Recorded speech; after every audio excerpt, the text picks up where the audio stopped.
What did you red zone and third down defense? You got a lot better the last couple of weeks. Just kind of what you attribute that to? Well, a lot of hard work. There's no question there's been a lot of detail put in all the different situations. If you follow football like I know you guys do, it's just a collection of situations. Short yardage, goal line, red zone, third down, sudden change, just goes on and on. And you have to work all of those situations.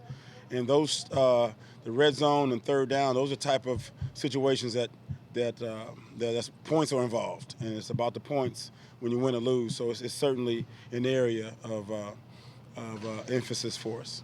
Given how many coaches you know on Jacksonville's offensive staff, how familiar do you think you are, or how familiar do you feel with the offense they're running? Well, we know each other very well, there's no question. We haven't played against each other, but at the same time, we spent a lot of time together. I'm not sure how that helps either side because there's a lot of film and there's a lot of, there's a lot of things that we see. At the same time, it's two good staffs, very competitive, obviously, and it should be a really good game. He mentioned the coverage being better on defense in the last few weeks. What are you seeing out of that group? What's kind of led to the improvement? Well, guys are just communicating better. I think that people are really making a strong decision on trying to do things right. I think there's a certain formula that everybody knows to win football games, so at least have a chance to win football games, to be in the game and be competitive. We've been really emphasizing being more consistent first half to second half. So often we play an outstanding first half and then give points or extra yards up in the second half. We've really emphasized being consistent, dominant on both halves. And those are things that we are all, working to get better at. You don't typically alternate quarterbacks during a game. What did you see between Tre Brown and James? Just two good football players. I mean, Trey Brown is a guy that obviously has been coming on. We've been kind of waiting for him to get healthy. We have a lot of, faith and a lot of feeling for what the guys are doing. And he's a guy that we feel is coming on, playing really good ball. And he needs reps. I think everybody needs reps to grow and to get better. And I think that's the mindset.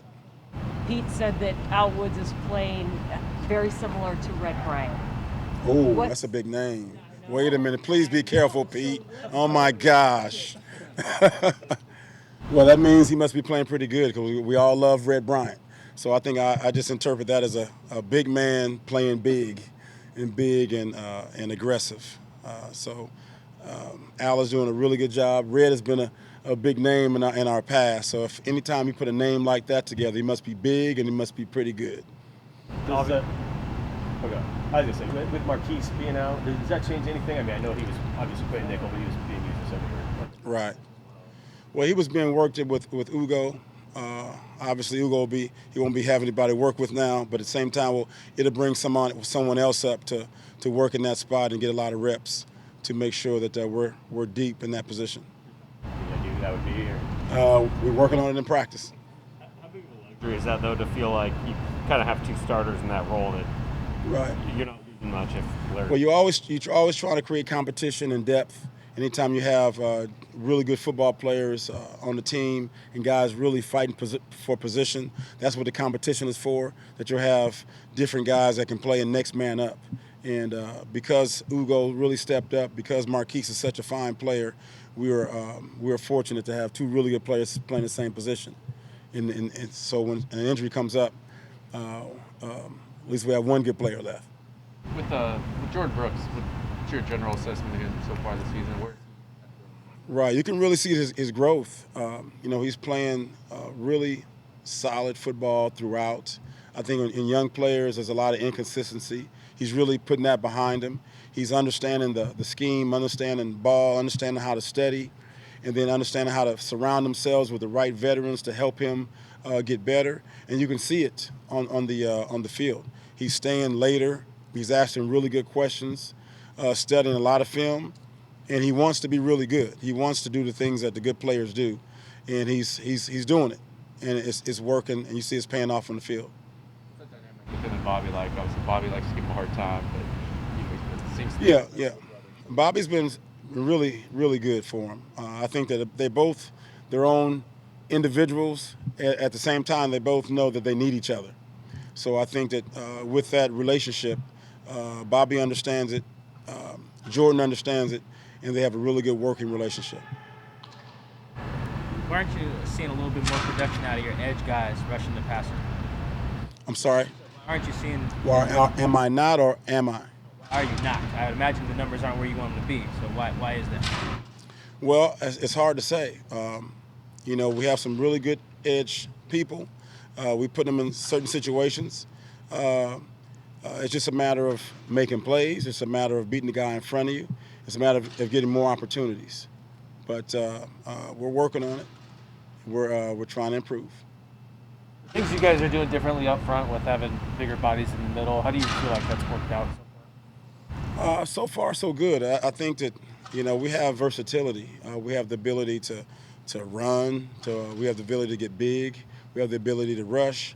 I think anytime you play in this league, you play all these different types of offenses, and each and every week is a different scheme or a different a way you have to play. Some teams have fast tempo. Some teams have bigger guys with more tight ends in the game. Some people have more skilled people on the field. So you have to adjust every week. A lot of times it's every play in a game to different types of offensive schemes. So you have to be flexible in your defense. What'd you think of Jamal Adams on Monday night? I think all the guys. I think as a group, Jamal, Bobby, Jordan.